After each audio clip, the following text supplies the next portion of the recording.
Okay, welcome everybody to meeting of the Committee of Governance and Audit on 16th of June 2025. So welcome everybody. The meeting is being recorded and will be uploaded to YouTube. So item number one, do we have any apologies? Yes, Chair, I've received apologies from Councillor Hafferty, and just to let everyone know, we've got Councillor Zaharuddin and Diana Anderson, our independent member, joining online. If you wouldn't both mind just turning your microphones on and confirming that you're present when I call your name. So, Councillor Zaharuddin. Councillor Zaharuddin, present. Chair. Thank you. And Diana Anderson. Diana Anderson, present. Thank you. I think that's all, Chair. And I believe we have a guest as well from KPMG. Yes, Chair, we do have a couple of attendees from KPMG online. We have Andrew Cardoza and Adam Bunting, both present online.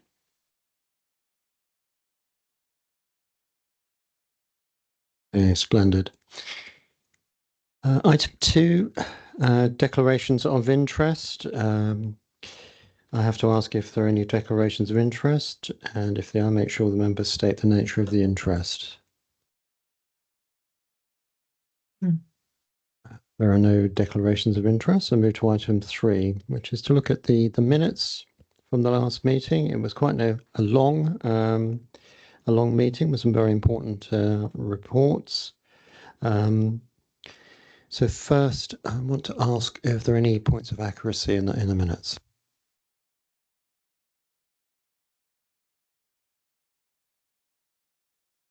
Okay, I propose that the minutes are adopted as a correct record, and I'll ask for a seconder and then for a show of hands, please.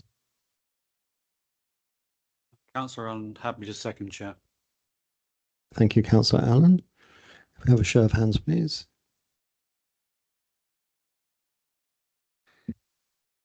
Okay, thank you. There is going to be Stuart from Finance is going to go through the list of matters arising from the last minute. So I'm going to hand over to Stuart. Thank you, Chair. Yes, there are two in particular. One is in the middle or towards the bottom of page 5, which is the committee requested reports from the managers responsible where significant issues have been raised by audit, but action had not been taken by management to address these. So Sally Hendrick, the head of audit and risk, and I are working on a programme to suggest to the chair to start from September for that. There simply wasn't enough time between the June and July meetings to put that in place. But I propose that one of the first ones will be the financial management audit review, and I'm happy to bring a report on that in September. And we may look at one other one when we have a discussion with the chair. And the second item was about the strategic risk register. That's around the tolerance level. I think it's probably more sensible if we have the conversation in the context of peers in front of us. So I've suggested to the chair, and Sally Hendrick, head of audit and risk, has agreed that we will bring the next update on the strategic risk register to the September meeting of the committee, which will enable the committee members to have a question of me in attendance, which I wasn't last time round, which I think hopefully will help illuminate the thinking behind the risk scores. Okay, great, thank you. And just to add to that, there was the recommendation from internal audit to have an audit recommendation tracker. So I followed up on that. And again, Stuart, you just comment on that one, please. Yes, Chair, I can confirm that digital services are working on a recommendation tracker using a different software to the one that was previously used, because that proved to be not terribly robust. So there is work in progress already on that, Chair. Okay, splendid. Thank you very much. So item 4, any urgent items of business? Chair, none notified. Thank you. Okay, let's move on to the main items of business, and that's item 5. We have a midterm council learning and development report, and Officer Phil Sadler, who's attending online, is going to introduce the item. Thank you very much, Chair. My sincere apologies. I've just gone to switch my camera on and it is not working, so I do apologise. If it does start working throughout, I will put it on. But I don't anticipate this will take too much of your time. Hopefully you can hear me though. The report that's been presented to you this evening is really it's a reflection of the work and activity that's been undertaken within the learning and development programme for the induction, onboarding and business as usual programme for counsellor learning and development over the past 2 years. This is a piece of work that has been pulled together principally for the purposes of fulfilling one of the key terms of reference of the Counsellor Charter Development Steering Group, which has an objective within that term of reference to report back on the work of learning and development for counsellors to council via a formal reporting mechanism. Speaking to the report itself specifically, as set out in Annex A, it is introduced by Chair of the Steering Group, Councillor Karim, and the report itself just goes through the various phases of the onboarding, as I say, onboarding, induction and business as usual activities that took place throughout the last 2 years to get counsellors equipped and up to speed for their particular roles. It's given details of the particular events and activities that have been undertaken by councillors throughout that time, as well as discussing the work we've undertaken with partners in this area and the development of the new council learning and development strategy, which the committee reviewed and approved back in January earlier this year. Equally, just included within that is feedback and learning that was received from counsellors as part of that post-induction learning activity as well. That really is it in a nutshell. I won't take up any more time, but happy to hear questions. And my camera's just started working, so that's good. Well, we won't ask you to repeat just because the camera's on now. I think we heard that loud and clear. Thank you very much. So I'm going to ask members if they have any questions on the report for the officer. And Councillor Robertson, please. I'm just wondering if there is a mentoring scheme as part of the introductory. Thank you, Councillor Robertson. We have used mentors as part of the induction programme. Yes, absolutely. It was mentoring for cabinet members and opposition leader roles. We also identified as part of the induction programme some councillors who might be able to, although not access necessarily mentoring through us, but the potential routes that they could access through external partners like the Local Government Association. So yes, we recognise the value of mentoring as part of that, and it is absolutely a really key component of future strategies and induction processes as we move forward. Thank you, Chair. I really like the look and feel of the report. It does what it says. My only question is the number of events for learning and development were 15 and the total attendance was 200. Obviously, it's not a straight mathematical division, but were you happy that the attendance rate is what you expected? And could that be reflected in a percentage of all councillors so that we can see whether there needs to be more support given to the programme? Thank you, Councillor Bidwell. In terms of the attendance, more is always more, I will say. So in this particular field, so we obviously want to maximise participation for events where we can. Reflecting on that particular the way that number's been presented, I can't give you the breakdown, unfortunately, of attendance by percentage, because that would be more useful. And I think in future reports, that's probably how we would look to present it. I think in terms of reflecting on the attendance and participation, we really do want as many councillors to undertake activities that are put on for them, and that's been reflected in the approach we've taken in terms of diversifying the delivery models that we've had for delivering some of this activity. So we're less reliant on time specific activities now. So and I mean by that, I mean if you the session content, if you like, is not only available at the time at which the session is held, it's recorded and it's accessible for councillors at a later date to review back, be it because they weren't able to attend the session or because they'd like to review some of that content again.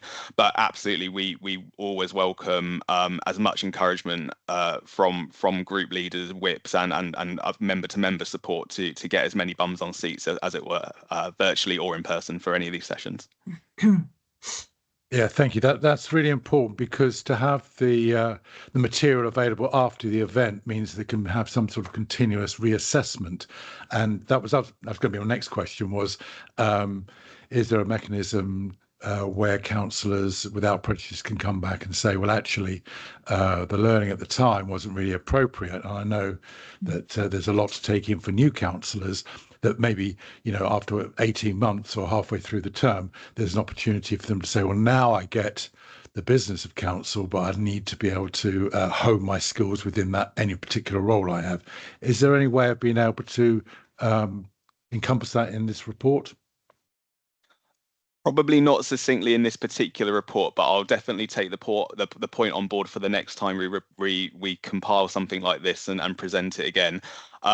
I absolutely would recognise the point though around, especially for the induction period specifically, because it was such a significant amount of content that was provided at that particular time, which is actually kind of demonstrative of the fact that this is a mid-term learning and development report. In previous years, we would have taken an annual learning and development report to feedback as part of this process, but because induction was extended for this particular administration, because of the large number of new councillors we had inducted, I do recognise that there was a lot of information that at the time might not have landed the way it needed to. The really good thing is, though, that those resources do remain available for councillors to access on the intranet and through various team resources. And if, as anybody who goes back through those and looks at those resources and thinks with the benefit of hindsight, it actually wasn't quite what they needed, we would love to hear that, because that will really help us when it comes to commissioning future induction activities and other programme activities moving forward. Yeah. Okay, that sounds like a good idea. Sounds like a plan. No. Cheers. Okay, so our independent member, Diane Anderson, you have a question? Yes, thank you, Chair. I was interested to see that you had feedback from 19 councillors, and I wonder if any of them identified any shortcomings in the programme, and also any areas that perhaps could be dealt with in more detail. Yeah, absolutely. So the feedback exercise that councillors undertook earlier this year to give us their views on the induction process was very, very useful, actually, in terms of identifying not just the good stuff, but also some of those areas where there is room for improvement. One of the key things that came through actually was that there was a real desire for some more technical training for some of the wider pieces of work that they need to get involved with. So that is something we're taking on board, and we're looking at how we'll factor that into, again, future induction activities. And some of that will be around at what point we introduce some of these topics, and whether we introduce something a bit earlier in the programme, or whether we might look at having to do it a bit later, because the basics might be there, but the opportunity to do the more complicated elements of it isn't quite there in those first months. So yes, it was really, really useful, and we have had some good feedback that really is going to help shape the future induction activities we take on. Thank you. Okay, good question. Councillor Allen and then Councillor Frost. Yeah, when you do these recordings, and obviously you of sessions, and you publish them afterwards, how long do you keep them for? Because I know you send out a note after the event to say it's been published, but going back to Councillor Bidwell's point that 6 months later you might think, oh, if I knew more about that now, it would help. It would be useful, say after 18 months, to go back to the original recording of something and go and have a look at when you're more familiar with what they're talking about. Yeah, absolutely. It really forms part of our commissioning model now that when we do, certainly we're only external suppliers, providers of training. When we commission them, we are very clear that we want to record this and use this as a resource for a longer period of time. To answer the question specifically, we will really we will retain the recording for as long as the content is pertinent and valid and useful. So we will regularly review the content on the intranet for councillors. There is activity on there right the way back to the beginning of this particular administration back in 2023. We'll keep it on there probably until the end of the administration, and then we'll review it going after the 2027 elections to see what's appropriate to retain and what we might need to look at refreshing because of content and other considerations. But the ambition is and really the practical reality of it is that if we record something, we don't get rid of it unless we absolutely have to.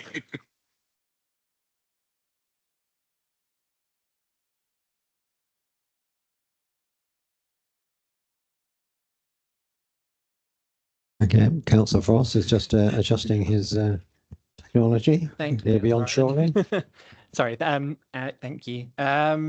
And yeah, I'll echo what other councillors have said about the detail and quality of the report. It's the first one I've had a chance to look at on this committee, and I appreciate how it said that there was a sort of increased length in the initial induction process given the number of new councillors, and I was wondering whether there were any other ways in which you've noticed kind of a different approach to previous kind of council terms. I'm thinking particularly about the fact that there's two new groups on the different groups on the council as well, and the greater political diversity, and whether that's required a particular approach as well.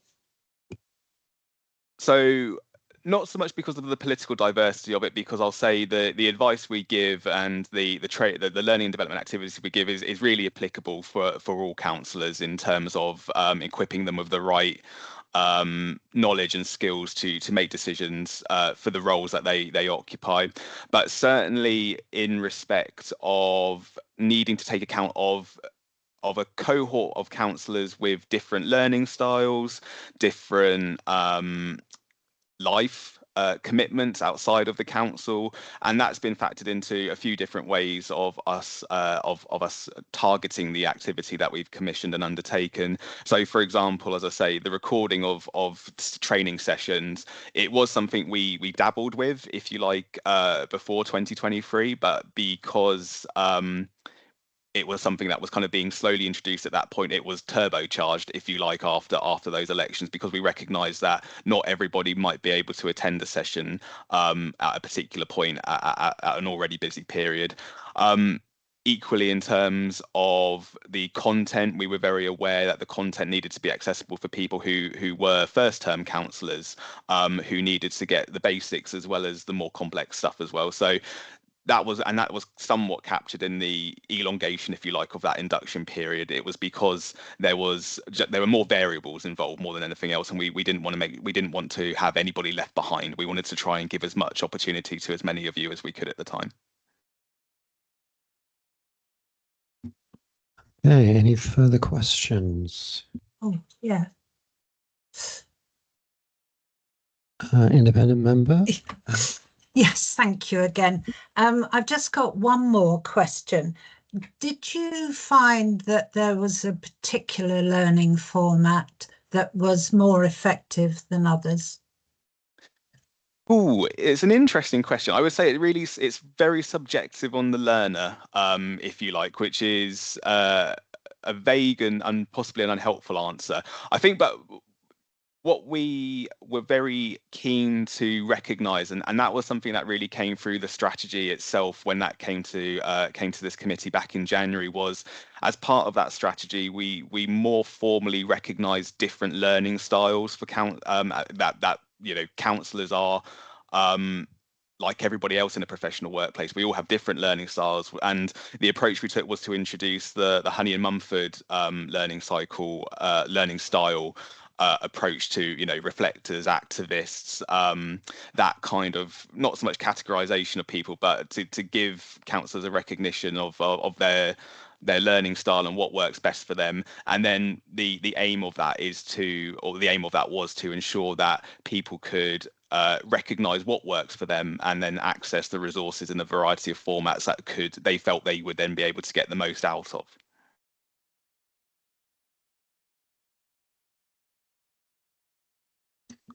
Okay, if there are no further questions, we need to vote on this one. So I'm going to move the recommendation 2.1 on page 7. I'll just read it out. Recommendation is that the Governance and Audit Committee approves the contents of the midterm Council Learning and Development Report, Annex A, and reports it to Council for information, with the programme continuing in line with the agreed 2025 to 2028 strategy. May I have a seconder? Councillor Allen, happy to second. Thank you, Councillor Allen. So I'm the mover. Do I wish to speak? Yes, I do. I just wanted to note my thanks, and I'm sure the thanks of this committee for the tremendous training that we've had. It was a new administration. There was a lot of new councillors. Councillor Frost has remarked on sort of changing political makeup. That was quite a training task. I have to note just how much encouragement we've had from officers and reminding us of training opportunities. So I don't think members have any excuses in terms of not being able to access the material, either live or recording. And then lastly, I'd just like to note as chair and vice chair, I think support, not necessarily formal training, some formal training, but also just general advice and support that I've had from officers, I believe has been exemplary, and I wanted that noted. Thank you. So, Councillor Allen, do you wish to speak? Just briefly, I know Philip mentioned that this is part of our Charter Plus assessment, and I'm not sure, I didn't actually hear him mention it, but we've just, unless you don't want me to mention it, Philip. No, it's fine, Councillor Allen, please. In which case, I will carry on and say we've just retained our Charter Plus status as of yesterday. So we're obviously doing something right. Oh, congratulations on that one.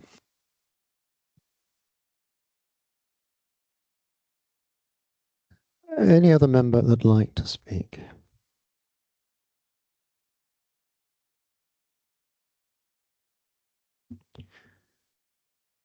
Well, I think it's been a very good report, and I think the response and the questions has been excellent. And again, we commend the report to the members. And I'm now going to ask for a vote. All those in favour?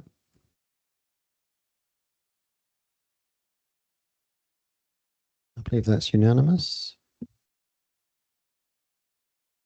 Excellent. Let's move on to item 6, which is the annual governance statement 2025. And Borough Solicitor Sanjay Prussia is going to introduce the item.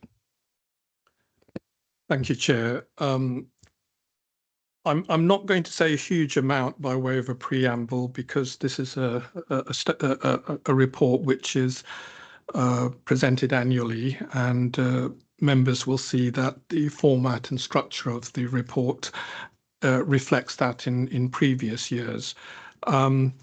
In terms of the detail, you've got a narrative around the governance arrangements for the council, and that narrative is framed around the CIPFA 7 principles of good governance contained in the report.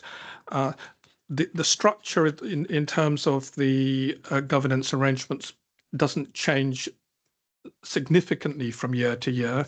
There are key activities within the structure, within the structural framework, which I always report upon, and I've done that in this instance. When we talk about the good governance principles, what we're really looking at is a range of governance themes, including ethics, transparency, outcomes, leadership capacity, risk, and audit. And the narrative in the report is very much framed around how strong the arrangements are under those particular themes.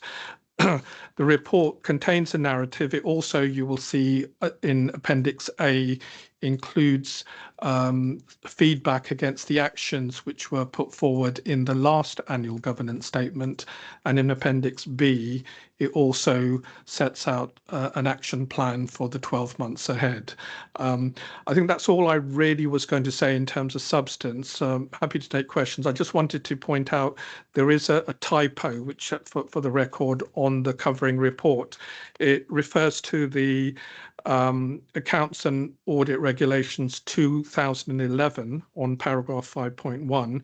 That should be the 2015 audit accounts and audit regulations rather than the 2011. But I will pause there, and I'm happy to take any questions from the committee. Thank you. Okay, do we have any questions?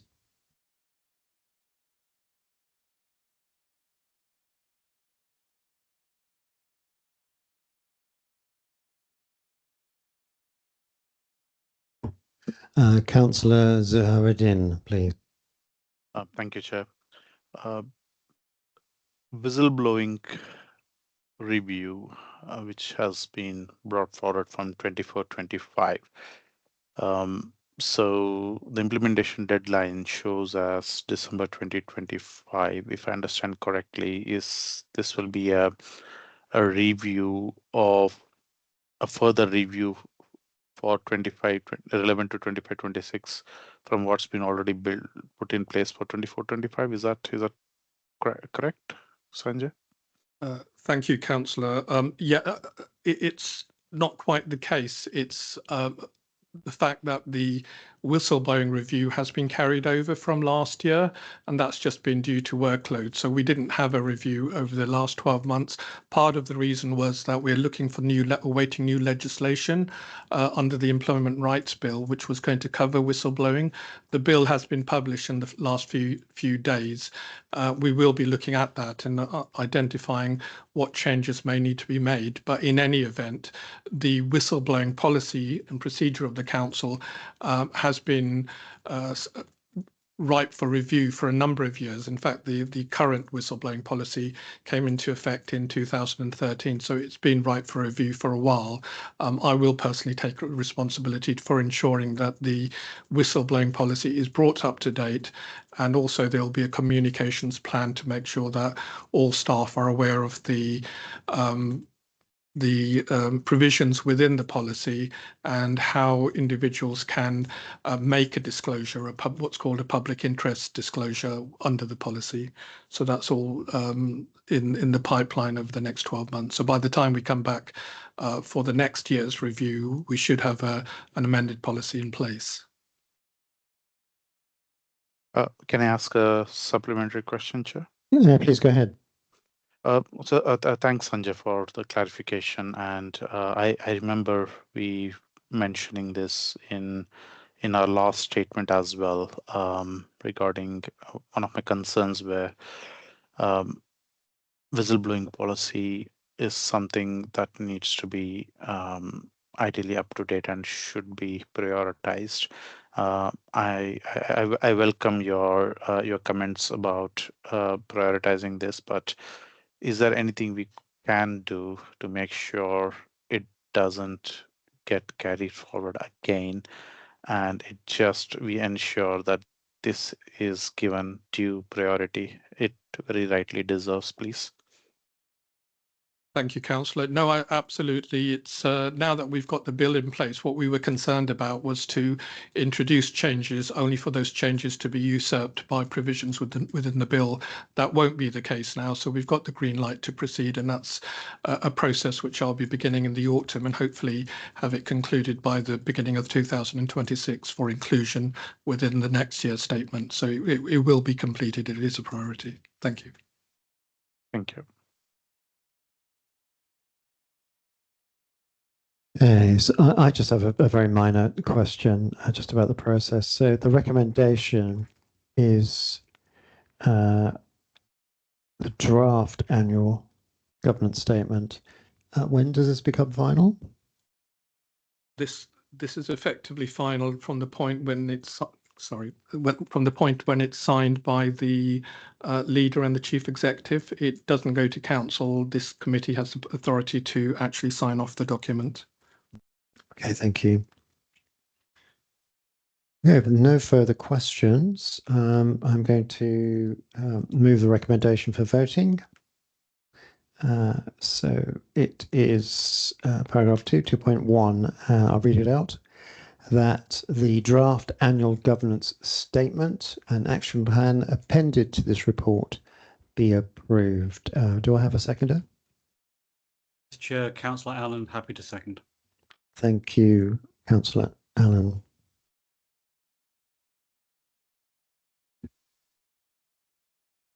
I don't wish to speak on this this matter. Does Councillor Allen wish to say anything? Nothing to add, Chair. In which case, we'll move it to a vote. If you can show of hands, please. Maybe that's unanimous.